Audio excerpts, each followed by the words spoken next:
अपने ही बेटी को 17 जगह चाकुओं से जलाती है। क्या ये सही है? आप लोग बताना चाहेंगे। हाल ही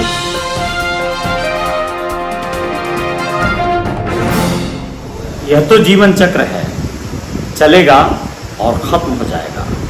आज नहीं तो कल हर हाल में सभी को इस दुनिया को छोड़ के चले जाना है। आप इतने मजबूत नहीं हैं कि इस दुनिया से एक तिनका भी ले जा सके। यकीन मानिए, ये जो शरीर है जिसके लिए आप दर दर भटक रहे हैं, अपने आप को न जाने कितना मजबूत, ताकतवर, धनवान बनाने के लिए आमादा हैं, लेकिन वक्त आपको अपनी शरीर तक ले जाने की इजाज़त नहीं देगा।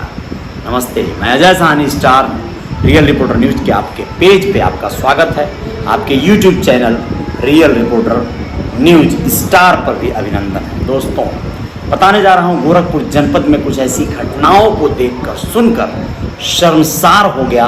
रिश्ता, खून का रिश्ता, वो रिश्ता जिसे आपने बड़े अरमानों से संजोया था, पाला था, लेकिन क्या मानवता इतनी मर गई कि आपने अपनों का ही अपने हाथों खून कर डाला। आप लोग बताना ज़रूरी समझते हैं कि गोरखपुर में लोगों ने अपनों का ही खून बहाना बेहतर समझा, अपने ही लोगों के खून के प्यासे बन गए। छोटी छोटी बातों से आवेश में आकर कहीं पिता अपने बेटे की हत्या करता है तो कहीं माँ की ममता इतनी कठोर और क्रूर हो जाती है कि वह अपने ही बेटी को 17 जगह चाकुओं से जलाती है। क्या ये सही है? आप लोग को हाल ही के दिनों में गोरखपुर में हुई ऐसी तमाम घटनाएं लोग अपने खुशी की खातिर रिश्तों की बलि देने से भी नहीं चूके।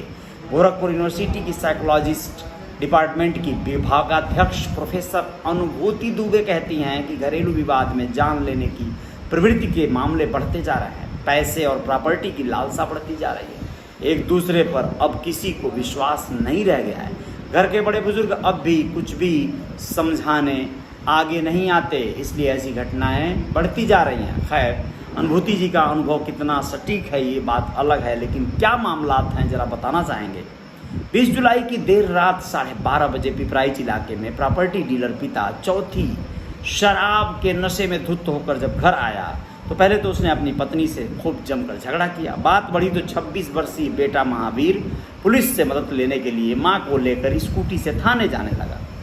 इस बात से पिता इतना बौखला गया कि उसने स्कूटी पर बैठाकर अपने मां को ले जा रहे बेटे महावीर को अपनी कार से कुचल दिया। बेटे महावीर की मौके पर ही मौत हो गई, जबकि पत्नी मंजू देवी भी गंभीर रूप से घायल हो गई। बेटी कंचन की शिकायत पर पुलिस ने केस दर्ज कर आरोपी पिता को गिरफ्तार किया। आप लोगों को बताना ज़रूरी है मामला दूसरा क्या है।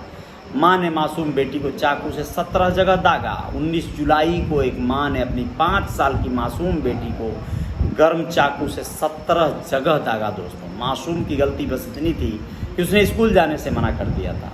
जब इस बात की जानकारी बच्ची के पिता राहुल को हुई तो वह खुद बेटी को लेकर गीडा थाने पहुंच गया। पति ने अपनी पत्नी कंचन के खिलाफ केस दर्ज कराया।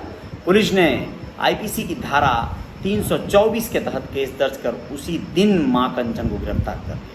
आप लोगों को बताना जरूरी है कि सगे भाई की गड़ासे से काट कर हत्या कर दी गई इसी गोरखपुर की वारदात है। 19 जून को पिपराइच इलाके में भी रिश्तों का कत्ल हुआ। यहाँ बड़े भाई ने अपने सगे छोटे भाई की गड़ासा मारकर हत्या कर दी। दोस्त, प्रॉपर्टी को लेकर परिवार में काफ़ी दिनों से विवाद चल रहा था। छोटा भाई श्याम सुंदर घर पर गेट लगवा रहा था। इस बात को लेकर दोनों में विवाद हुआ। पिता श्रीकांत शर्मा इसकी शिकायत करने थाने चले गए। इस बीच बड़े भाई व्यास मुनि ने छोटे भाई श्याम सुंदर को गड़ासे से काट डाला। पिता की शिकायत पर पुलिस ने केस दर्ज कर 20 जून को आरोपी को गिरफ्तार किया। चौथा मामला क्या है। पेड़ से आम तोड़ने के विवाद में पिता ने बेटे को मार डाला। घटना 20 जून की है। 29 साल का सुलई रविवार शाम घर के बरामदे में बैठकर आम खा रहा था।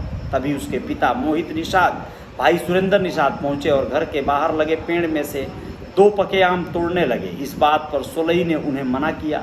इस बात से नाराज होकर दोनों ने उसको बांस से, डंडों से जमकर पीटा। बुरी तरह से घायल होने पर सुलई की मौत हो गई। इस मामले में मृतक की पत्नी की शिकायत पर पुलिस ने केस दर्ज कर कुछ दिन बाद पिता और भाई को गिरफ्तार कर लिया। ये सारी बातें, वारदातें गोरखपुर जनपद की हैं, लेकिन एक नहीं हैं। एक होती तो पूरी बात हो जाती, लेकिन आप लोगों को बताएं कई एक हैं। बहुत सारे मामले हैं, बहुत दुखद पहलू है ये, और ये दुखद पहलू तब तक नहीं खत्म होगा जब तक लोग खुद जागरूक नहीं होंगे, समझदार नहीं होंगे। जय जयकार जारी रहेगी। रियल रिपोर्टर न्यूज़ के पेज पे बने रहिएगा और यूट्यूब चैनल को सब्सक्राइब भी कर लीजिएगा। बहुत बहुत शुक्रिया। शुभ रात्रि। अपना ख्याल रखिएगा। कल हाजिर होंगे कुछ और खबरों के साथ। जय हिंद, जय भारत।